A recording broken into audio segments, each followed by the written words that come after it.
कि ये होना चाहिए, लेकिन वो नहीं हुआ, जिस पे अब मुझे नजर आ रहा है कि अब इस पे फोकस हो रहा है। मसलन आप बात करें मॉडर्नाइजेशन ऑफ मदरसास, उसकी अब एक बात चल रही है, उसको बड़ी एक्टिवली इसको टेकअप किया जा रहा है। क्या विचार हैं आपके इस बारे में? अच्छी बात है। देखिए, मदरसे हो, वजीफे हो, स्कॉलरशिप्स हो, ये तो एक स्पेसिफिक, एक खास किसी एक वर्ग के लिए या किसी एक सेक्शन के लिए एक विशेष उपलब्धि है। वो अच्छी बात है, इससे किसी को आपत्ति नहीं हो सकती, ना होनी चाहिए। और मैं मानता हूं कि इसके जो दूरगामी परिणाम होंगे, हम उम्मीद करते हैं, आशा करते हैं कि वो अच्छे हों, कामयाब हों। परंतु इन सब को पिरोना पड़ेगा एक दृष्टिकोण में। ये नहीं होगा कि एक आपने मदरसे दे दिए, कहा कि हमने आपको मदरसे दे दिए या आपको ये दे दिया। ये किस श्रृंखला में और किस परिप्रेक्ष्य में ये किया जा रहा है, इसको समझाना होगा। और इसमें सिर्फ दो बातें और जोड़ता हूं। हमने भी ये किया था, मदरसा मॉडर्नाइजेशन हमारे समय से शुरू हुआ था। कामयाब हुआ या नहीं कामयाब हुआ, उस पर चर्चा हो सकती है। स्कॉलरशिप्स हमने शुरू किए थे, वो कामयाब हुए कि नहीं हुए, उस पर चर्चा हो सकती है। और ये जब हमने किया था तो ये इसका परिप्रेक्ष्य सच्चर कमेटी था।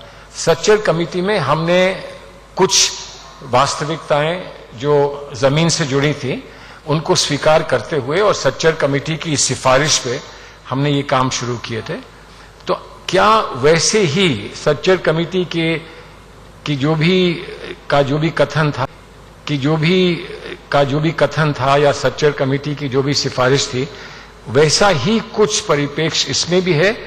इसको जानकारी अगर इसकी मिले तो मैं समझता हूं कि इसका और भी व्यापक स्वागत होगा।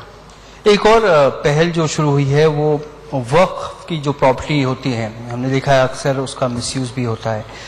उसको लेकर एक सरकार की एक नई पहल है कि उसकी जियो टैगिंग किया जाए, उसका एक पूरा हिसाब बने और उसका यूटिलिटी जो है वो बनाई जाए, उसमें एजुकेशनल इंस्टीट्यूट्स बनाए जाएं, उसमें हॉस्पिटल्स बनाए जाएं जो कि एक आम आदमी के भी इस्तेमाल में आए। क्या विचार हैं आपके इस पुश के बारे में? देखिए, वक्फ भी एक बड़ा महत्वपूर्ण इंस्टीट्यूशन है। वक्फ पर हमने 2013 में एक विशेष अमेंडमेंट लाकर वक्फ को मॉडर्नाइज करने का काम किया कि पहले वक्फ जो था उसकी संपत्ति आप 3 वर्ष के लिए किराए पे दे सकते थे। उसके बाद वो 30 वर्ष कर दिया गया अमेंडमेंट में कि अगर वो स्कूल कॉलेज के लिए या आप उसको अस्पताल के लिए दे रहे हैं तो वो 30 वर्ष के लिए दिया जा सकता है। और बहुत सारे वक्फ डेवलपमेंट काउंसिल बने, उसमें वक्फ के क्या कार्य हो सकते हैं वो, तो ये सारा काम शुरू हुआ था। इसको आगे अगर बढ़ाने की इस वक्त इच्छा है या ऐसा कोई निर्णय लिया जाता है, उसका स्वागत करना चाहिए। प्रॉब्लम वक्फ का सिर्फ ये है कि जो कई रिपोर्ट्स वक्फ पर आई, जिसमें रहमान साहब ने, उनकी एक कमेटी थी, उसको उन्होंने कई रिपोर्ट्स दी, जिस पर फिर हमने वो जो भी वक्फ के परिवर्तन हुए या जो भी संशोधन हुए वो उन रिपोर्ट्स पर हुए। सबसे बड़ा मसला जो है वो वक्फ संपत्ति का इंक्रोचमेंट है, वो सबसे बड़ा मसला है। तो आप उसको टैग करें ना टैग करें, लेकिन उसको आप वक्फ बोर्ड को वापस दिलाएं या वक्फ की जो भी व्यवस्थाएं हैं उनको हम सुदृढ़ करें और उसको हम सुरक्षित कर सकें। मैं समझता हूं ये एक बड़ा सवाल है और इसमें थोड़ी चर्चा के बाद अगर कुछ आगे बढ़ सकते हैं तो अवश्य बढ़ना चाहिए। एक सरकार का एक जो शब्द आया है, पहले पिछली बार NDA 2 में था सबका साथ सबका विकास, और अब एक सबका साथ सबका विकास सबका विश्वास। इसको आप कैसे देखते हैं? जो माइनॉरिटी की एक जो इंक्लूजन की बात है, आप मुझसे इतनी बार ये कहलवाएंगे कि ये अच्छा हो रहा है, और फिर हो सकता है मेरे अपने साथियों, अपने पार्टी वाले कहें कि आप एक कॉन्क्लेव में गए और आपने सिर्फ तारीफ ही करी इस सरकार की। लेकिन जो सच्चाई है वो कहनी चाहिए। सबका विश्वास हर सरकार को पाना चाहिए। और अगर ये सरकार किन्हीं भी परिस्थितियों में, जो भी परिस्थितियां पहले रहीं, इस समय एक नई शुरुआत करके कह रही है हमको सबका विश्वास भी चाहिए, और इसलिए हम किसी में कोई पक्षपात नहीं करेंगे, कोई बहुसंख्यक हो या अल्पसंख्यक हो, हमारे लिए सब एक बराबर है। तो वो हमारे संविधान की वही शिक्षा हमको प्राप्त होती है, और ऐसा होता है तो इसका स्वागत करना चाहिए। मैं एक ही बात इसमें सिर्फ एक कॉशन के समान कि इस पर थोड़ा सा संकेत इस बात का करूंगा कि थोड़ा सा सतर्क रहने की आवश्यकता इसमें इतनी है कि जहां सबका विश्वास मांगा है, वहां ऐसी व्यवस्था भी बननी चाहिए कि विश्वास देने वाला सब पर विश्वास कर सके। ऐसा ना हो कि पार्लियामेंट में जो लोग गए हैं उन पर विश्वास उसका हो, अच्छी बात है, लेकिन जब वो सड़क पर निकले तो वो सड़क पर जो लोग दिखते हैं उन पर विश्वास ना कर पाए, क्योंकि उसके साथ जो सलूक हुआ है या होता चल रहा है वो सलूक उसको विश्वास नहीं करने देगा। इस पर थोड़ा विचार करने की आवश्यकता है। लेकिन एक सलमान साहब, एक दिलचस्प बात यह भी है कि बीजेपी का अगर हम देखें वोट शेयर जो है माइनॉरिटीज में वो बढ़ रहा है, और अगर हम फॉर पार्टीज की बात करें, कांग्रेस की बात करें, तो उनका वोट शेयर माइनॉरिटीज के लिए जा रहा है। तो क्या आपको लगता है कि अन्य पार्टियों के लिए चिंता का विषय है? देखिए, चिंता क्यों है? अगर कोई भी पार्टी, कांग्रेस हो, बीजेपी हो, समाजवादी पार्टी हो, बहुजन समाज पार्टी हो, कोई और रीजनल पार्टी हो, कोई भी पार्टी कहीं पर एक लाल लकीर खींचकर ये नहीं कहती है कि हमको इस ओर लाइन की इस ओर हमको रुचि है, उस ओर हमें रुचि नहीं है। और उसका कारण यह है कि वो लोग हमारे साथ कभी रहते नहीं हैं।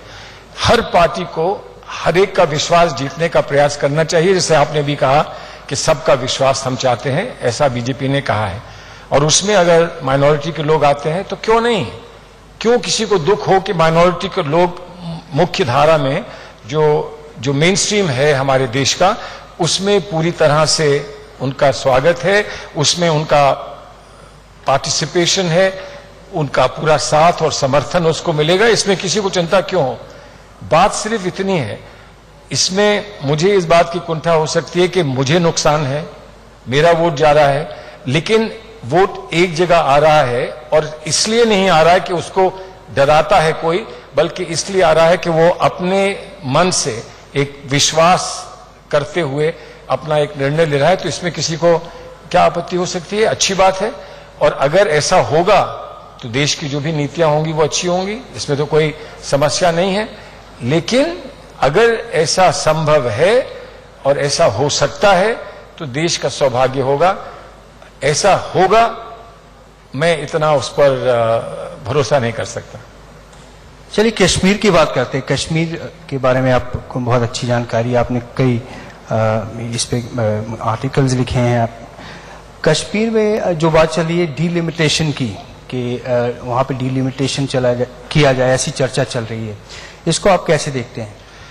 देखिए, अगर किसी भी ऐसी बात को आप आइसोलेशन में लें तो उस पर किसी व्यक्ति से पूछें तो उसका जो मत होगा उस पर वो बड़ा स्पष्ट होगा। इस बात को आप 2 मिनट के लिए भूल जाएं कि कश्मीर में डीलिमिटेशन की बात हो रही है। डीलिमिटेशन जो भारतवर्ष में होता है और जो संख्या एमपीज की संख्या उत्तर भारत और दक्षिण भारत में तय होती है, वो 25 साल तक हमने क्यों मुलतवी कर दी? क्योंकि इस समय अगर हम जनसंख्या को लें और उस पर फिर से डिस्ट्रीब्यूशन करें तो दक्षिण भारत की संख्या और भी कम हो जाएगी एमपीज की, और उत्तर भारत की बढ़ जाएगी। इसलिए समझदारी से हमारे देश ने यह निर्णय लिया कि अभी नहीं, ये हमारा जो संतुलन है वो डिस्टर्ब हो जाएगा, इसलिए अभी इसको ऐसे ही चलने दो।